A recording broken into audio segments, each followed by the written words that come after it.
everybody. Welcome to Bottom Line with Bob and Kendall Ehrlich.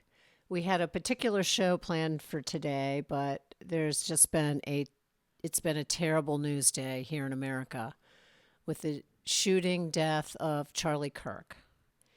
And we just felt that we needed to address this issue and speak briefly to all of you, because I'm sure we're all reflecting about really how serious and how sad this day is. So we thought it inappropriate to do a show, which we'll do next week or in a few days or whatever, but we thought it quite appropriate to honor first this major monumental figure in American politics, and second, reflect, at least at the outset here, with regard to his life, his message, what he represented, especially within the conservative movement, but not only the conservative movement, the United States of America. So we do not know Charlie Kirk. We know a lot of folks in D.C., but if I ever met Charlie Kirk, I forgot. I've never met him, no. But we certainly were and are fans. We certainly have written checks, plenty of checks to Turning Point over the years. We have discussed the incredible impact of Turning Point on American campuses the last 3 or 4 election cycles with the growth of that group. And he made a great impression with our young men, Drew and Josh. Who are both distraught today. Who both called. Actually, that's how I found out. I was home, but the television wasn't on. And Drew called me and said, "Oh, my gosh, did you hear?" And I was like, "No, what?" And that Charlie Kirk had been shot at that point. So Josh called me. I was in a taxi cab in Washington, and he said, "Did you hear?" My first thought was he went after the president again. That was my first thought in my mind. That's actually what I thought too. And so here we are.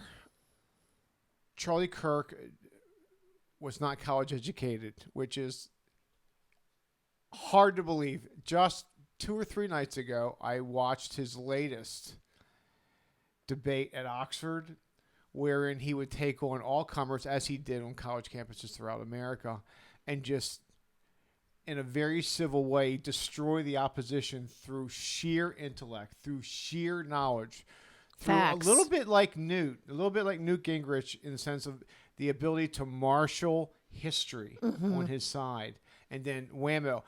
And so a couple things we want to stress. One, he did it in such a civil way, always civil, always respectful, never the low ground, always the high ground.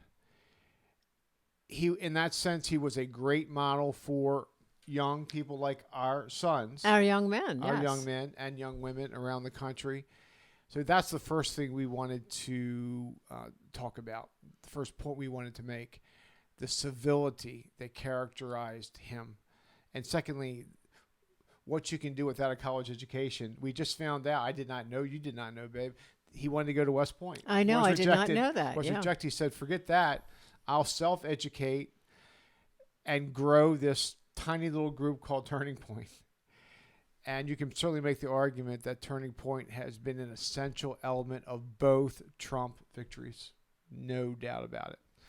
So that's Charlie Kirk. That's his life. We hurt. We pray. Praying is appropriate. We pray for him, his soul, his family. We pray for our country. That's really the first thing I wanted to say. And the second thing is something far larger than Charlie Kirk, and that's speech, free speech, unfettered free speech, the ability to take free speech to the other side, either across the pond or most certainly in the United States of America. Across the aisle. Across the aisle. Well done, babe. Across the aisle. Tonight, in addition to prayer, I'm going to write a check to Turning Point, which we do pretty regularly around here. It's the one tangible thing I thought to do over the last hour. You also have made it a priority to think about how to combat the college campus in America, and he combated it in the best way. I mean, he battled there. He saw that there was hope there. Oh my Lord! And he He got it really, done. and he did. He He really got it brought done. young people out. He educated them. He also engaged them in the political process But he and made it gauged the cool. opposition He made in it such a great way. cool to be a conservative again, He made too. it cool to be a conservative. We have mentioned on this show many times our decision as a family years ago to stop giving to our woke schools, especially my high school, and to redirect those dollars to free speech groups. And there are plenty out there. And we have, and Turning Point may be, in fact, the number one group we've written checks to over the last 3, 4, or 5 cycles. Getting back to speech, besides prayer and besides a check, the other way to honor Charlie is to double down Keep on fighting. speech. Keep fighting respectfully, keep fighting civilly, keep fighting with the sense that there is another side to all these issues, but keep fighting. If we lose speech in this country, we talked about the border, we talked about other things, but the quickest way to become what's happening in the UK these days, what's happening in France, what's happening in other countries. Now, they don't have the First Amendment, thank God we do.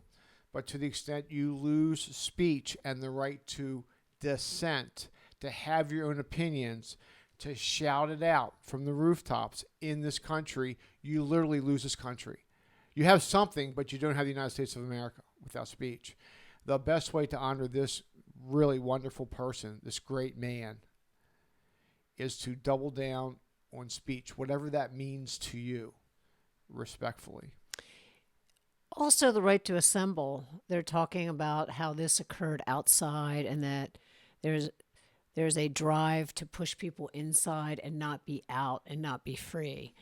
Today is a day that you're reminded that we're really not free in this country right now, and crime is really affecting the United States of America right now. I think it's going to be the number one issue in the upcoming elections. But I agree with you that doubling down on recognizing our ability in this country to speak freely, we have to keep that going. And to the extent that we're blessed to have smaller platform than Turning Point, but to have Twitter, X now, to have this show, to have Facebook, to write books, to get out there, we will continue to do it from our little space in the universe, from the Ehrlich space, and we certainly would encourage you to do it as well. I also want to say that he lived his life loving 3 things: the love of God, the love of family, and the love of country. And he died loving those 3 too. I can't do better than that. Godspeed, everyone.